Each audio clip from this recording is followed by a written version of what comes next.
உழைக்கிறோம், உழைச்சிக்கினே தான் இருக்கிறான். நீங்க பேசுங்கண்ணா. நீங்க இப்ப மழை வந்தா யாராலையும் பேச முடியாது, மன்னிச்சிருங்கண்ணா. மனதில் வலியும் இருந்தா தான் மொழியா வரும். யார் வந்தாலும் லா அண்ட் ஆர்டர் பிரச்சனை வரும் கண்டிப்பா. நடுவில் ஒரு சிரிப்பார் போல. அடுத்தது அவ்வளோ மைக் வச்சுட்டு பேசுறாங்க, இப்படின்றீங்க. வணக்கம், வெற்றி லைஃப் ஸ்டைல் சோலோ. தலைவர் பேசுறத கொஞ்சம் கேளுங்கண்ணா. எழுதி வைங்க, என் கையில தான் ஆட்டம் இருக்கணும்.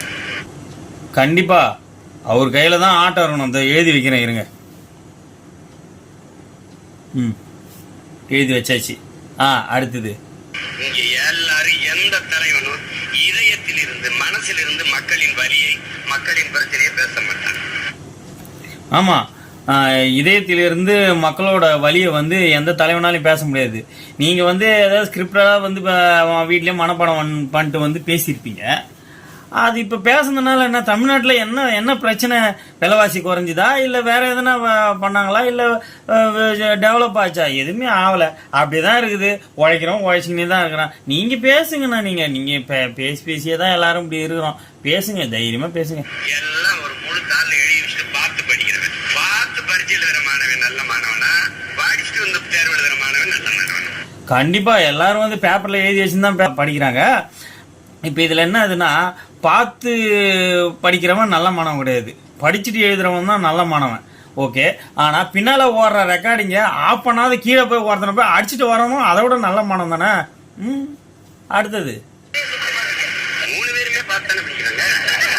நீ என்னப்பா?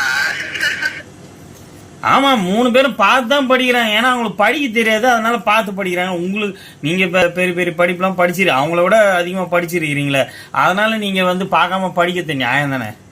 எங்க ஐயா தான் வச்சுக்காப்ல பேசிட்டே வராரு. ஐயா எடப்பாடி பழனிசாமி இதை பேசிட்டீங்க அப்படியா? அந்த ஆமாம், இபிஎஸ் ஐயா வந்து என்ன பண்ணுறாரு, பேசினே இருப்பாரு. அப்புறம் என்னது அப்படின்னு கேட்பாரு. ஆமாம், அவங்களுக்கு உதவியாளர் இருக்கிறாங்க, அதனால கேட்குறாரு அடுத்தது என்ன பேசணும் அப்படின்னு கேட்குறாரு. எல்லாரும் வந்து உங்களை மாதிரியே இருக்க முடியுமாண்ணா? என்னன்னு நீங்கள் பேசுறீங்க, போங்கண்ணா. பெரிய தாள் ஐயா ஸ்டாலின் அவர்கள் சின்ன தாள். அவர் வந்து பெரிய ஆளு, சிஎம் அவரு, அதனால சின்னதாக ஸ்மார்ட்டாக வச்சுக்கிறாரு. நம்ம வந்து மேனுவலாக இருக்கிறோம், அவ்வளோதான் வித்தியாசம். அடுத்தது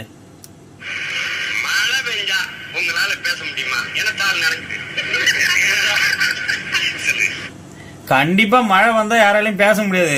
ஏன் கொடை கூட கிடையாது அவங்க கிட்ட. நீங்க பேசலாம், நீங்க காரியத்துக்காக பேசுறீங்க. இப்படி எதனா சைட்ல கையை நீட்டுறீங்களா, அது தெரியல நம்மளுக்கு, மன்னிச்சிருங்கண்ணே. ஏன்னா அவங்களுக்கு வந்து பேச தெரியல, மழை வந்தா ஓடி போயிடுவாங்க தான். நீங்க ஏதோ காரியத்தோட பேசுறீங்க, பேசுங்க. மக்களின் இதயத்துல காயமும் மனதில் வலியும் இருந்தா தான் மொழியா வரும். ஆமாம், மக்களோட இதயத்துல காயமும் நம்ம மனசுல வலியும் இருந்தால் தான் மொழியா வரும், ரைட்டு. ஆனால் இப்போ ரொம்ப வருஷமா நம்ம பேசுகிறோம், இதனால எந்த மாற்றமும் வரப்போறது இல்லை இல்லையா? மக்களோட மனசுல என்ன வலி தெரிஞ்சு நம்ம என்ன பண்ண போறோம்? நமக்கு ஏதாவது ஆதாயம் கிடைச்சா போதும் இல்லையா? ஓகே, அடுத்தது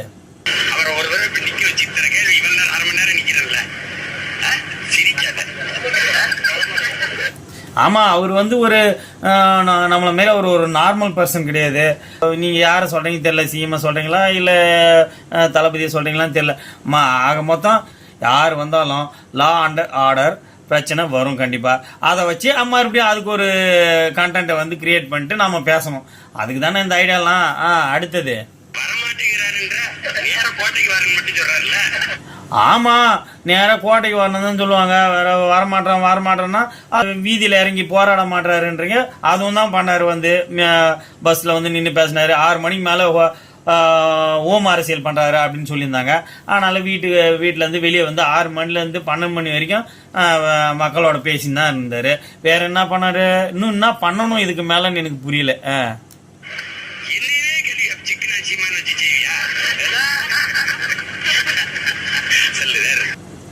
அது ஏதாவது கண்டென்ட் யோசிக்கிறதுக்காக நடுவில் ஒரு சிரிப்பார் போல. அடுத்தது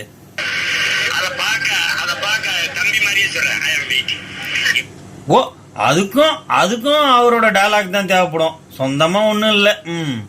அப்புறம் கண்டிப்பா தெரிஞ்சிடும். அவர் சிஎம்மா வரலன்னா கூட பெருவாரியான வாக்குகளை வந்து அவர் வந்து சேகரிச்சு வச்சுக்குவாரு. இந்த தடவை வரலன்னா அடுத்த தடவை வந்துட்டு போறாரு. இது அவருக்கு உண்டான மோட்டிவேஷன் தானே, ட்ரை பண்ணட்டுமே. சரி அது இருக்கட்டும், எல்லாம் பேசுறீங்க ரைட்டு, அது இன்னும் இப்படின்றீங்க, எதுக்கு அதெல்லாம் பண்ணுங்க? ஒன்னும் யோசிக்கிறீங்களா இல்ல அது உங்க மேனரிசமா? இப்படின்றீங்க, அவ்வளோ ப்ரெஸ் மீட்டு அவ்வளோ மைக் வச்சுட்டு பேசுறாங்க, இப்படின்றீங்க. இது என்ன மேனரிசம்? இப்படி பண்ணிட்டு யோசிக்கத்தா இல்ல இப்படி விட்டுட்டு யோசிக்கத்தா? என்ன நியாயம் பண்றீங்க? ஒழுக்கத்தை பத்தி எல்லாரும் பேசுறாங்க, ஆனா ஒழுக்கமா அவங்க பேசுறவங்களே ஒழுக்கம் கிடையாது. மக்களே யோசிங்க. நன்றி.